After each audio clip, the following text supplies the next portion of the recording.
안녕하세요. 오늘은 이공계 취업 단계별 취업 방법에 대해서 설명을 드리도록 하겠습니다. 취업이라는 게 단계별로 준비하는 게 굉장히 중요한데 그 3단계 방법이 있으니까 오늘 잘 들어보시고 단계별로 취업 준비를 철저하게 하셨으면 좋겠습니다. 첫 화면부터 볼까요? 일단 취업을 준비함에 있어서 어느 시기 때 취업을 준비하면 가장 적절한가? 이거에 대한 고민들을 굉장히 많이 하시는데요. 지금 보시는 화면처럼 1월 달부터 12월 달까지 총 12달을 놓고 봤을 때 채용이 많이 이루어지는 시즌. 네. 지금 보시는 화면처럼 3월, 4월, 5월. 네, 이때가 많이 이루어지고요. 다음 9월, 10월, 11월. 이렇게 또 많이 이루어집니다. 결국에는 이 바쁜 시즌에는 취업 준비를 하는 것보다 이제 실전에 바로 도입되는 시점이라고 생각하셔야 되니까요. 그러면 여기 비어있는 6월, 7월, 8월, 그다음에 12월 말부터 1월, 2월 이 시점에 취업에 대한 준비가 철저하게 되어 있으셔야 됩니다. 만약에 이때 준비가 되어 있지 않으시면 결국에는 희망하는 직무도 선택하시지 못하고 그냥 단순하게 취업만 하자 이렇게 생각될 수도 있고요. 결국엔 그러다 보면 묻지마 취업으로 가는 경우들이 있습니다. 그래서 이 시기 때 준비를 하셔야 되고요. 채용 시기라는 게 굉장히 중요한 이유가 사전 준비가 안 돼 있으면 한 번에 취업이 몰리다 보니까 아무래도 서류를 내거나 또 면접을 준비함에 있어서 좀 벅차다는 느낌을 가질 수 있습니다. 그래서 비어있는 시기에 좀 더 서류라든지 면접에 대한 준비를 철저하게 하시면 좋을 것 같습니다. 자, 두 번째는 이제 단계별 취업 전략을 말씀을 드릴 텐데요. 저는 크게 세 단계로 전략을 말씀드리고자 합니다. 네, 첫 번째 전략은요, 경험에 대한 분석이에요.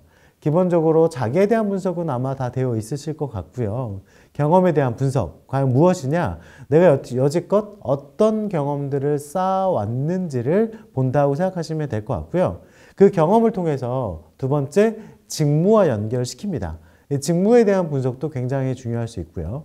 그리고 세 번째, 산업에 대한 분석, 그리고 기업에 대한 분석이 이루어지면 나중에 이제 실전으로 입사 서류와 면접에 대한 준비를 하실 수 있겠죠. 자, 그런데 이 기업에 대한 분석과 산업에 대한 분석은 제가 나중에 입사 서류 지원 동기 부분에서도 다뤄드릴 부분이라서 오늘은 이 경험하고 직무에 대한 이야기를 다뤄드리겠습니다. 그럼 첫 번째 단계인 경험에 대한 이야기를 한번 볼까요? 스토리가 중요하다. 분명히 듣고 계시는 시청자분들께서도 잘 알고 계실 거라고 생각이 들어요. 그만큼 스토리가 중요한데 얼마만큼 스토리가 준비되어 있는가? 대부분 구직자를 살펴보면요. 스토리가 준비가 잘 안 돼 있고 단순하게 뭘 해봤지 정도로 정리를 해놨습니다. 그런 정리가 아니라 조금 더 역할이라든지 또 내가 보여줄 수 있는 키워드라든지 그런 것들에 대한 준비가 철저하게 이루어져 있어야 됩니다. 보면 경험의 다양한 경험들이 리스트를 만들고 그 다음에 기업에 원하는 역량과 내용을 일치시킨다. 가장 중요한 게 제가 가지고 있는 경험 그리고 그 경험을 어떻게 기업의 직무나 또는 기업의 인재상 이런 부분하고 연결시킬 수 있는지를 굉장히 중요히 생각하셔야 됩니다. 자, 그러면 단순하게 이렇게 텍스트로 말씀드리면 정리하기 어렵겠죠? 자, 앞에 보시는 표를 한번 잘 보시기 바랍니다. 대학생활도 있고요, 공모전도 있고, 학회 활동도 있고, 프로젝트도 있습니다. 즉, 경험별로 좀 나열을 했는데요. 이 경험이 단순하게 요 네 가지만 끝나는 게 아니라 프로젝트 같은 경우에도 종류별로 있겠죠. 앱을 개발했을 때도 있고 웹을 개발했을 때도 있을 것이고요. 그 종류별로 다양하게 작성을 하셔도 됩니다. 그리고 여기 활동 시 자신의 역할, 이게 좀 중요한 부분인데요. 스토리를 이어나갈 때는 이 활동 시 자신의 역할이 나와줘야 됩니다. 만약에 이런 역할이 없는 상황에서 스토리를 이야기한다면 어떻게 라는 부분이 빠져있지 않을까 생각입니다. 그게 무슨 말이냐면 책임감을 가지고 끝까지 했습니다는 누구나 다 얘기할 수 있지만 그 책임감을 떠나서 내가 어떻게 책임감을 발휘했는지는 이런 역할 속에서 보여줄 수 있다고 합니다. 그리고 옆에 보면 마지막에 키워드 정리가 있어요. 키워드 정리가 왜 중요한가? 키워드 정리는 주로 면접 때도 많이 사용될 수 있을 것 같은데요. 만약에 면접 때 면접 질문을 받았을 때 도전에 대한 부분을 이야기했다. 그러면 지금 있는 이 4개의 표 중에서 도전을 찾아가지고 그 부분에 대한 역할에 대한 스토리를 이야기하시면 되겠죠. 즉 이런 스토리를 정리해 두시는 게 굉장히 중요합니다. 아무래도 스토리를 그냥 단순하게 뭐 이야기거리로 쭉 나열하시는 것보다도 지금과 같이 표를 활용하시면 조금 더 구체적으로 정리할 수 있지 않을까 생각입니다. 그래서 오늘 보시는 이 표를 뭐 캡처를 해 두시든지 아니면 사진을 찍어서 꼭 이 표를 만든 다음에 과거에 대한 경험을 정리해 두시기 바랍니다. 특히 경험을 정리하실 때는 최근의 순으로 경험을 정리하시는 게 좋겠죠. 왜냐하면 최근의 경험일수록 아무래도 취업과 관련된 활동들이 더 많을 거라 생각이 듭니다. 그래서 최근의 경험 순으로 작성을 해두시는 게 좋을 것 같습니다. 그 다음 직무에 대한 이야기를 좀 드릴까 하는데요. 이제 경험은 기본적인 정리를 했고 자기소개서에서 또 스토리를 다루는 부분이 있어서 그때 좀 더 추가적으로 말씀을 드리고요. 직무에 대한 거. 왜 직무가 중요한가? 보시는 표와 같이 뭐 인턴이나 아르바이트 경험을 굉장히 중요시하고 있습니다.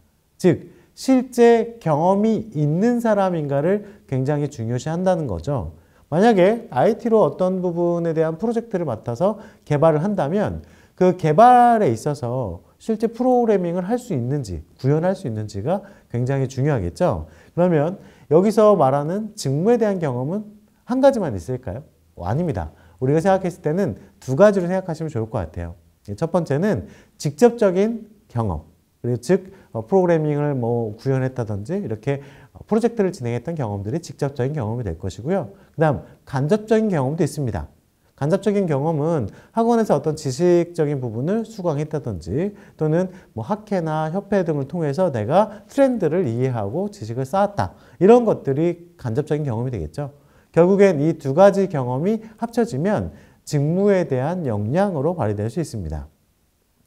자, 그러면 직무에 대한 역량, 다양한 정보들도 찾아보셔야 되고요. 직무만이 아니라 이게 산업에 대한 정보들도 찾아보시고 뉴스 기사, 그다음에 산업과 관련된 협회, 진흥원 이런 데도 많이 찾아가서 최신 트렌드를 알아가시는 게 가장 중요할 거라고 생각이 듭니다. 앞에 보시는 표를 보시면요. 표에는 지금 1지망, 2지망이라고 나와 있습니다. 이게 뭐냐면 지망 선택에 따라서 일단 준비하는 게 조금씩 달라질 수 있겠죠. 특히 자격 요건이나 우대 조건을 미리미리 분석해서 거기에 맞춤으로 준비하는 것이 중요할 수 있으니까요.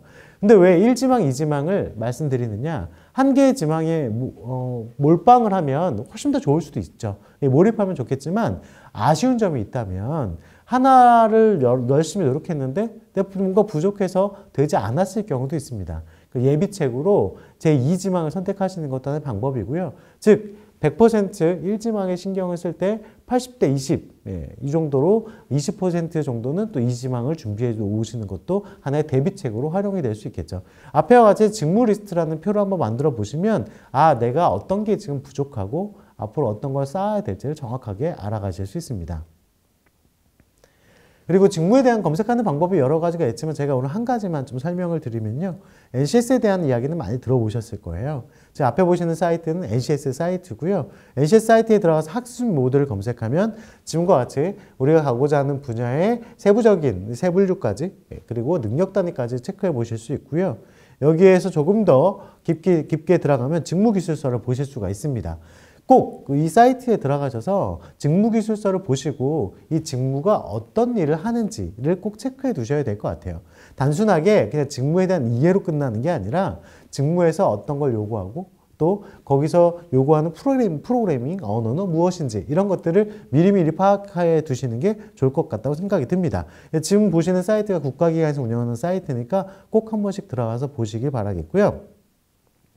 그리고 채용 사이트에서 지금 보시는 표를 만들어 보셔야 될 것 같아요. 이 표를 만들게 되면 세 가지를 좀 알아가실 수 있는데 일단 자격 요건을 만족시킨다. 이게 굉장히 중요할 수 있습니다. 자격 요건을 만족시켜야지만 내가 기업의 유형별로 낼 수가 있지 않을까요? 그리고 두 번째, 우대 조건입니다. 우대 조건에서는 크게 세 가지를 이야기하는데요. 전공을 했느냐, 경험을 했느냐, 경험은 꼭 경력이 되겠죠. 자격증을 취득했느냐. 이거를 보시고 혹시 또 내가 여기서 할 수 있는 부분이 있다면 그 우대 조건도 만족시키는 게 나중에 취업에 있어서는 크게 도움이 되겠죠. 그리고 끝으로 경력자 채용 공고를 보면 자주 하는 프로젝트라든지 자주 쓰는 언어, 뭐 어떤 프로그램을 다룰 수 있는지 이런 것들을 물어보고 있습니다. 예를 들어서 웹 개발을 할 때는 또 디자인에 대한 이해도도 있으면 좋기 때문에 디자인에 대한 부분을 물어보기도 합니다. 자, 그런 것들을 좀 체크하셔서 내가 앞으로 목표를 쌓을 때 이런 부분들을 좀 단계별로 가지고 있으면 좋겠다라고 생각하시면 될 것 같고요. 지금 보시는 사이트, 5대 포털 사이트입니다. 이 사이트를 이용하시면 취업에 있어서 한 가지만 사용하지 마시고 5개를 이용하시면서 조금 더 알짜배기 공고를 찾아가시면 도움이 되지 않을까 생각입니다. 자, 마지막으로 이제 강의를 한번 정리해 보도록 할게요. 자, 지금 단계별로 해서 3단계를 말씀을 드렸어요. 경험 분석, 직무 분석, 그 다음에 산업 및 기업 분석. 산업 및 기업 분석은 제가 지원 동기를 할 때 추가적으로 말씀을 드릴 거고요. 경험 분석과 직무 분석에 대한 이해를 꼭 하시는 게 중요합니다. 그리고 직무 분석을 할 땐 그런 사이트들도 있지만 실제 가고 싶은 기업의 직무 소개가 있으면 그 소개를 꼭 참고해 보셨으면 좋겠고요. 그리고 현직자 인터뷰를 보시는 것도 굉장히 중요합니다. 그 다음 채용 사이트, 아까 5대 포털 사이트를 말씀을 드렸어요. 5대 포털 사이트에 들어가셔서 어떤 공고들이 있고 그리고 어떤 자격 요건, 우대 조건, 그 다음에 경력자 공고를 보시면서 어떤 일들을 하고 있는지를 체크해 보시는 게 중요합니다. 자, 오늘 취업 전략에 대한 단계별로 준비하는 방법을 알아봤는데요. 이렇게 좀 체계적인 준비가 되어 있으시다면 아무래도 취업할 때 큰 도움이 되지 않을까 생각이고요. 지금 들었던 이야기들 바로바로 정리하셔서 바로 실전에 활용하시기 바랍니다. 감사합니다.